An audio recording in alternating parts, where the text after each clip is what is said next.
সাকিব রে, আমরা প্রতি বছর কিন্তু দেখি প্রায় 17% মতো প্রাথমিক যে শিক্ষার্থী আছে তারা ঝরে পড়ে, এবং সেটির রোধে যে সরকার উদ্যোগ নিয়েছে সেটি কিন্তু এবার আমরা একটু পরিবর্তন দেখেছি। পরিকল্পনা মন্ত্রী আজকে যেটি জানিয়েছেন যে এই সমস্ত শিশুদেরকে দুপুরের খাবার দেওয়া হবে, এবং বাংলাদেশের প্রেক্ষাপটে কিন্তু যে সমস্ত সকালের খাবার দেওয়া হয় দুপুরের দিকে, সকাল বা 10টা বা 11টার দিকে হয়তো একটা বিস্কিটের মতো দেওয়া হয়, সেটি আসলে কতটুকু নিউট্রিশন পরিপূরণ করে আসলে সেটি দেখার বিষয়। এই উদ্যোগটি কিন্তু ভারত সহ পৃথিবীর বিভিন্ন দেশে আছে, যে প্রাথমিকের শিক্ষার্থীদের খাবার পরিবেশন করা। এটি একদিকে যেমন ঝরে পড়াটা রোধ করে, অন্যদিকে শিশুদের যে পুষ্টিটি দরকার দৈনন্দিন সেটিও নিশ্চিত করে।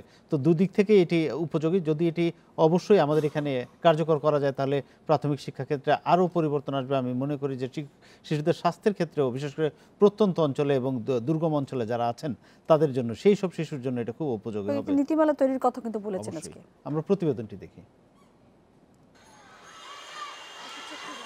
সরকারের নানা উদ্যোগেও কাঙ্ক্ষিত হারে কমছে না প্রাথমিকের শিক্ষার্থী ঝরে পড়া। সে কারণেই এবার দেয়া হচ্ছে বিনামূল্যে দুপুরের খাবার। এতে থাকছে ভাত খিচুড়ির সঙ্গে ডিম, ডাল ও সবজি। দেয়া হবে মৌসুমি ফলও। এরই মধ্যে এ বিষয়ে জাতীয় স্কুল মিল নীতিমালা করেছে প্রাথমিক ও গণশিক্ষা মন্ত্রণালয়। বিশ্ব খাদ্য কর্মসূচির উদ্যোগে এ কাজের দ্রুত বাস্তবায়নে এক মতবিনিময় সভায় অংশ নেন সরকারের 4 মন্ত্রী প্রতিমন্ত্রী। জানান এ উদ্যোগ বাস্তবায়নে সমন্বিতভাবে কাজ করবে মন্ত্রণালয়।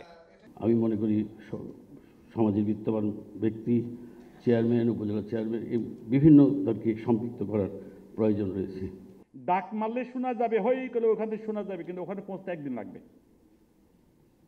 ওইখান থেকে একটা ছেলে স্কুলে এসে আবার যাওয়া বা গেলে আর ফিরে আসা সম্ভব নয়। এখন পার্বত্য অঞ্চলে আমরা আবাসিক বিদ্যালয় করব, যাতে সেখানে থাকতে পারে। প্রাথমিক ও গণশিক্ষা প্রতিমন্ত্রী বলছেন, শিক্ষার্থীদের সুস্বাস্থ্যের কথা বিবেচনায় পুষ্টিগুণ সমৃদ্ধ খাবার দিতে এ উদ্যোগ নিয়েছে সরকার। আর এ প্রকল্প বাস্তবায়নে সব ধরনের সহযোগিতার প্রতিশ্রুতি দিয়েছেন পরিকল্পনা মন্ত্রী। আমার ওখানে একবার গেলে ওটাকে আমার ওখান থেকে এটাকে ঠিকঠাক ঘুরিয়ে নিয়ে মাননীয় প্রধানমন্ত্রী বরাবর এখানে উপস্থাপন করা, এই সকল কাজ কিন্তু আমরা করবো এবং ভালোভাবে জেনে করবো। আপনাদেরকে আমি নিশ্চয়তা দিচ্ছি, কিন্তু আপনারা একটা ভালো প্রকল্প তৈরি করে নিয়ে আসেন।